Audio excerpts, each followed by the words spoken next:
Today we're going to be taking a look at a KMS squared UFO lighting system for the Dillon 550C, and that's coming up next year on Jesse B Outdoors Reloading.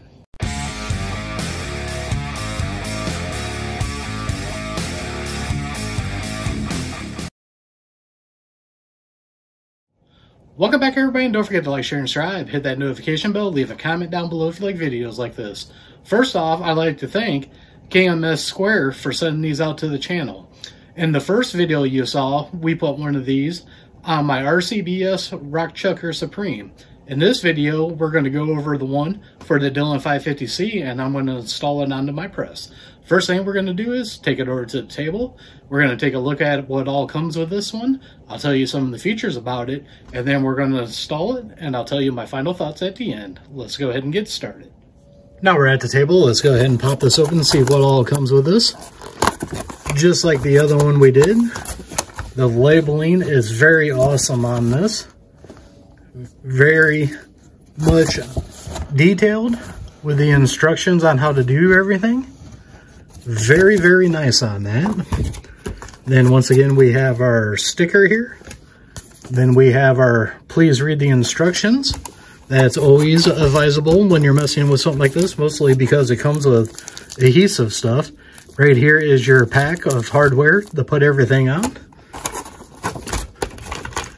Then we've got our actual LED lighting here. You can see this is a U that goes up above by the tool head on the Dillon. We have our switch right here. And then we have our wall plug-in, and that is everything that comes with it. Let's go over some of the features about this. The Dillon 550 UFO light has 21 LEDs in it, and it puts out 50 lumens. It comes with this kit that has zip ties, cable mounts, and abrasive pad in it for installation. It comes with very detailed instructions on how to install it. And it comes with a 12-volt AC adapter and switch. That way you got everything to install it. And one of the things I really like about this whole thing is this company is veteran owned and operated. I always like to support my veterans. Now before we even start messing with the installation on that, the first thing you need to do is you need to get this plugged in, turn it on, and make sure it works. We're going to flip that switch there, and it's not even the screen yet. And man, is that thing bright. Check that out. It's actually making a reflection right here. It is so bright. I forgot to point that out in my other video, but that's kind of cool. So now that we know that it works, what we're going to do is I'm going to get this broken down here real quick to get it down to just the frame so I can start working on it. So I'll be right back. Now, before I do anything to even start cleaning this up and everything, what I want to do is I want to do a little test fit here. I just want to make sure that this is going to go right where I want it with no issues, and the fitment on it's going to be good. And looking at it, it's pretty good. So now I'm going to get ready and start doing all the preparations to get this stuck on there. Now we can start the process of getting that light stuck. What I have here is a blue towel with alcohol on it, and I'm just going to wipe down the surface where that adhesive is going to be. Make sure I get this all nice and clean. I'm not going to bore you guys with this, so I'll be back when I'm done. Now the next step is take our scouring pad here and rough up the surface. All we're doing is roughing up the clear on it. You do not want to go to town on this and get all the bluing off and everything. We're just roughing this up to prep the surface for the adhesive. So you just lightly go over it, and we're just knocking that gloss coat off. Nothing real big. You shouldn't have to do this for a long amount of time. So I'll be back when I'm done. Now I'm done roughing it up. I took my pad here, I flipped it around, put alcohol on it again, and now we're going to do our final cleaning on this, making sure we get all of the junk off of here. That makes sure that we get a good adhesive stick with it. So I'll get this cleaned up, and once again, I'll be right back when I'm done. Not going to bore you with this. Now before we go sticking the adhesive on here, they do recommend that you take a hair blower and you heat the press up to 80 to 100 degrees. I'm not going to do that on camera because to me that'd be annoying as heck listening to a hair blower. So let's go ahead and get that done, and then we'll come back and get this installed. Now the next step I'm going to do is I'm going to put the actual lights on. What I'm going to do is just peel back some of the adhesive, and I'm going to get it stuck where I want it, and then I'll pull the rest of the adhesive off and get it stuck on there. I'll be back when I get done with this. Once again, I think it's boring watching somebody do this. Be right back. Now you guys can see up here, I got it all mounted up. What I'm going to do next is I'm going to get the wire mounts up and get those mounted, and I'll be back to show you guys.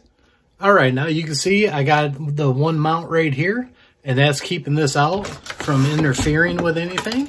And that is going to be the only mount that I'm going to use, because once again, I use the inline fabrication quick mount, so I changed my mounts out. So I want that extra slack to be able to plug in and unplug all my wires very nice and easily. So I'm going to leave it like that. So now let's go back up on top and take a look at it. All right, now we got everything all back together, and let's go ahead and flip the switch, and you guys can see how bright that is. That is very nice. What we're going to do is we're going to zoom in a little bit closer here and take a look at it, and then we're going to zoom back out. Now what I'm going to do is this thing, because of the U-shape, it is actually shining light down on every single station. That's very nice. What I'm going to do now is give you guys a different view of it. So let's go ahead and change this view. Now we change this view up because this is the view that I'm going to have looking down into these cases to see the powder charge. And you can see that everything is lit up very nice and bright about this. I think I'm really going to like this lighting system. So let's go ahead and get back up on top and finish out this video with my final thoughts. So what's my final thoughts here of the KMS squared UFO lighting for the Dillon 450 and 550? I only could think of one con, and I said this in the other video I did with my RCBS rock chucker, is I wish they gave you 2 packs of alcohol pads for installation. To me, that would give you everything you need to install it, so you wouldn't have to worry about anything. You wouldn't have to go out and buy your own alcohol and your own paper towels to use. I think that would be a very nice touch. Now, besides that, I have positive about everything. Installation's easy. The light is nice and bright. I can see everything. I really have no other complaints about it except for the alcohol pads. Now, not only do they sell these lights, they also sell some other stuff on their website also. Another thing they have is Arm-and-Off stuff. Right here is their locator pin tabs. That's a very nice touch on there. And then they also have what this is here. This is a quick change they'll put on your powder measurer. You put this on, and instead of having to unscrew this every time you want to change the powder measurer, you put this on there and you just pull it forward, lift it off, and then put it back on. I will do a video in the future on this piece right here, but they also carry all the Arm-and-Off stuff. So I will have a 10% discount code in the description down below for KMS Square. Also down there, I'll have links to Axle Hearing Protection, Gators Eyewear, and a bunch of other companies I like dealing with. Some got discount codes to save you guys money. Others are affiliate accounts that do help out the channel. So don't forget to like, share, and subscribe. Hit that notification bell. Leave a comment down below. We are One Nation Under God, and I'll see you all on the next one.